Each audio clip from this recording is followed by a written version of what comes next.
Hi everyone, Evie here, the Greek Goddess of Great Reading. Today I'll be reviewing Conspiracy of Blood and Smoke by Blankman, the second book in, I believe it is a two-book series, so actually the final book. The first book being Prisoner of Night and Fog, which I originally reviewed last year when I read it, and I will link that review in the description below. So spoiler alert, if you guys haven't read Prisoner of Night and Fog, then you probably shouldn't be watching this review because there will be spoilers for that book. In 1930s Oxford, the days are long and pleasant, the people simple and straightforward, except for one. The girl known as Gretchen Whitestone has a secret. She used to be part of Adolf Hitler's inner circle.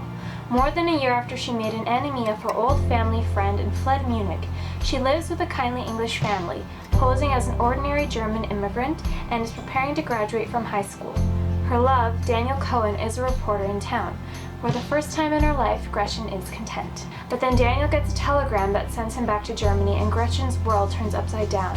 When she receives word that Daniel is wanted for murder, she has to face the danger she thought she'd escape and return to her homeland. Gretchen must do everything she can to avoid capture, even though saving Daniel will mean consorting with her former friends, the Nazi elite. And as they work to clear Daniel's name, Gretchen and Daniel discover a deadly conspiracy stretching from the slums of Berlin to the Reichstag itself. Can they dig up the explosive truth and get out in time, or will Hitler discover them first? Hi everyone, I'm back, and as you can see, I have a new hairstyle. I really like it, and it's a lot easier to manage than my long hair, as nice as that was. But on to the review now. As I'm sure many of you guessed, this book took me a long time to finish. I don't even remember when my last review was posted, but I'm pretty sure it was at least a month ago. I found that as much as I enjoyed Prisoner of Night and Fog and as captivating and intriguing as it was, I wasn't as invested in this story as I was in the first book when Gretchen and Daniel first meet and Gretchen starts to realize how inaccurate all of Hitler's teachings are and how racist he is and how cruel and violent. And I didn't really realize until nearing the end of this book why I wasn't as invested in it, because I would go to it and read it and then I would come back and I just wouldn't be as excited to read it. And I realized why. Because Hitler isn't in the majority of this book. Gretchen and Daniel at the beginning of this book are in England and then they have to go to Germany, but while they're in Germany for the majority of the part, they're not actually interacting with Hitler. They're interacting maybe with other people who are in his inner circle and they're trying to talk to them without getting found out, but Hitler himself isn't in the majority of the book. So I found that because he was in the first book so much, because Gretchen was always going to see him and always confiding in him, that you were just so interested in what he was going to say. Because Hitler equals psychopath, and psychopath equals you never know what he's going to do next. And you really want that in a book. You want to be on the edge of your seat and you don't want to know what's going to happen next. And I found that this book didn't have that same quality that the first novel had as much, because of the fact that Hitler wasn't in it so much. Despite this, I still kept praying for a happy ending, because Gretchen and Daniel, unfortunately, Daniel is wanted for murder in Berlin at the exact same moment that he goes back to Germany, and it's just bad timing, and then Gretchen follows him, and they're on the run, and bad things happen to both of them, and you think it's all over so many times. You think someone is gone, you think someone is dead, and you're just going back and forth, what is going on? And that kind of played with my mind a bit, the turmoil of that, but it wasn't as agonizing as the first book was.